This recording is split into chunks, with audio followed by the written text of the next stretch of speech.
권 기자, 이 달러 대비 원화 가치가 최근에 더 빠르게 떨어지고 있죠. 이게 왜 금융위기 이후로 가장 낮은 상태라고요? 네, 한동안 심리적 저항선으로 여겨졌던 달러당 1,450원을 훌쩍 넘어 있습니다. 어제 새벽에 마감한 외환시장에서 우리 돈의 가치는 1달러에 1,457.5원을 줘야 되는 정도까지 밀렸습니다. 금융위기 당시인 2009년 3월 이후로 원화 가치가 가장 낮은 수준입니다. 장중 한때는 1,460원도 쳤습니다. 종가를 계산하는 시각으로 삼고 있는 지난 24일 오후 3시 30분에 1,456.4원을 기록한 데 이어서 이후로도 달러에 1.1원을 더 줘야 하는 수준까지 오른 겁니다. 대통령 탄핵소추안 의결 이후였던 지난주 월요일에 원화는 달러당 1,435원에 장을 마쳤는데요. 그 뒤로 열흘 동안 무려 달러당 22원 넘게 더 오르면서 지지선으로 여겨졌던 1,450원을 넘어버렸습니다. 네, 지금도 이미 많이 올랐는데 또 변할 수 있다는 거잖아요. 왜 그런 겁니까? 딱 일주일 전인 지난주 목요일에 새롭게 등장한 변수가 있습니다. 미국의 움직임입니다. 미국은 지난 9월에 기준금리를 내리기 시작해서요. 지난주까지 최근 넉 달 동안 3번에 걸쳐서 기준금리를 1%포인트 내렸습니다. 내년에도 이 정도 인하폭을 이어갈 거라는 게 그 전까지의 전망이었고요. 그런데 지난주에 금리를 내리면서는 미국의 중앙은행이 하는 얘기가 내년에는 1년 내내 0.5%포인트 정도 내리는데 그칠 것 같다. 금리가 지금 시장이 생각하는 수준의 절반밖에 안 내릴 것 같다. 이런 전망을 새로 내놓은 겁니다.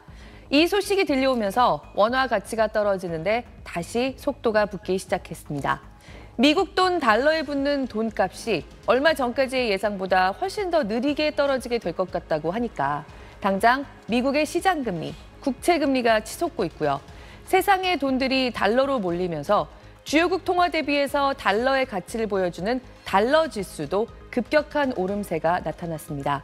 한마디로 지난 일주일 사이에 세상의 웬만한 돈들에 비해서 달러가 다시 빠르게 강세를 보이기 시작했고요. 그 영향을 우리 돈 원화도 받은 겁니다. 네, 달러가 강세를 보인 건 올해 내내 이어진 흐름이었는데 우리나라가 특히 좀 타격이 큰 것 같아요. 네, 바로 그겁니다. 먼저 올해 주요 국가들의 통화 가치를 보면요. 사실 달러보다 더 강한 흐름을 보였던 돈은 없습니다. 이 정도로 달러가 올해 나홀로 강세를 보였습니다. 그런데 12월 들어서 그중에서도 가장 하락률이 컸던 나라를 보면 한국, 일본, 호주였습니다. 우리나라는 12월 이후로 정치적 불확실성이 확실히 발목을 잡고 있습니다. 대통령 직무 정지 이후에도 불확실성이 빠르게 해소되고 있다는 인상을 대내외에 주지 못하고 있는 게 12월 이후의 가장 큰 문제입니다. 그리고 11월 초에 트럼프 당선인의 대선 승리 이후로 통화가치 하락세가 가장 두드러진 나라들 중에 하나이기도 합니다. 미중 갈등이 격해질 때 우리가 그 불똥이 가장 가까이서 튀는 나라 중에 하나라는 게 지난 몇 년 동안 입증이 됐고요. 지금 예상대로 트럼프 행정부에서 이른바 관세 전쟁이 벌어질 경우에 수출 환경이 위축되면서 역시 우리가 제일 타격을 입을 걸로 꼽히는 영향이 크다는 겁니다. 이렇다 보니까 내년에 달러당 1,500원 선 가능성도 배제할 수 없다는 얘기까지 나오고 있습니다. 환율 못 보게 되면 못 내리는데 올해 성장률도 11월에 수정한 것보다도 또 낮아질 것 같고 1월 달에 좀 조기에 금리를 좀 인하할 필요가 분명히 있다. 그것도 원화에도 조금 추가적인 약세이고 네. 또 추경을 막상 하면 재정수지 적자 규모가 커지겠죠. 그것도 원화 약세. 그래서 대내적으로 원화가 강세로 갈 수 있는 지금 뭐 트리거가 사실은 없습니다. 그리고 물론 이대로 환율이 치솟지 않게 할 장치들이 곳곳에 있습니다. 이를테면 세계적인 큰손, 국민연금이 이 정도 환율 이상에서는 이른바 전략적 해지, 그러니까 달러를 팔아서 환율 변동으로 인한 위험을 줄이는 전략을 일정 수준에서 쓰게 돼 있기도 하고요. 이제 우리나라는 해외 순금융자산이 1조 달러 정도나 됩니다. 개인 투자자들까지 달러를 워낙 많이 가진 나라가 돼서 역설적인 얘기지만 달러가 빠져나갈 걸 걱정할 일은 거의 없다고 보기도 합니다. 하지만 달러당 1,500원이 새로운 저항선이란 말이 나오기 시작할 정도의 환경이 됐다는 것. 이게 새해를 앞두고 우리 경제에 큰 부담이 아닐 수 없습니다. 서울의 한 기업 구내식당. 점심시간 배식을 기다리는 사람들로 가득합니다.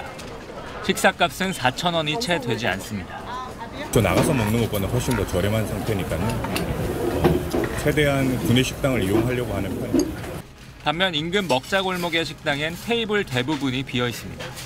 많이 팔 땐 120개 정도 팔았는데 지금 그게 40개밖에 못 팔아요. 12월 소비자 심리지수는 지난달에 비해 무려 12.3포인트 떨어진 88.4를 기록했습니다. 코로나 팬데믹이 시작된 2020년 3월 이후 최대 하락폭입니다. 이번 조사는 계엄 발동과 1차 탄핵투표 불성립 직후인 지난 10일부터 일주일간 이뤄졌습니다. 정치적 불확실성이 최고조에 이르고 금융시장도 충격을 받은 시점이었습니다. 소비자 심리지수는 생활 형편 전망 등 6개 지수로 구성되는데 이 중 현재의 경기 판단과 향후 경기 전망이 눈에 띄게 하락했습니다. 소비 지출 전망 중에선 여행과 외식, 의류같이 당장 시급하지 않은 지출을 줄이겠다는 응답이 많았습니다.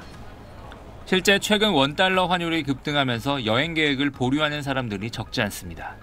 확실히 크게 부담되기도 하고 이거 내년은 취소하고 내후년을 봐야 되나. 달러로 견적을 주는데 요즘 많이 달러 이게 올랐잖아요. 엄청. 예약해놨던 것도 이제 캔슬을 많이 하고. 소비 심리 위축은 내수 침체의 골을 깊게 하고 자영업자 부실 등으로 이어질 수 있습니다. 한국은행은 정치적 불확실성이 얼마나 빨리 해소되는지에 따라 소비 심리 회복 속도가 결정될 거라고 전망했습니다. SBS 정준호입니다.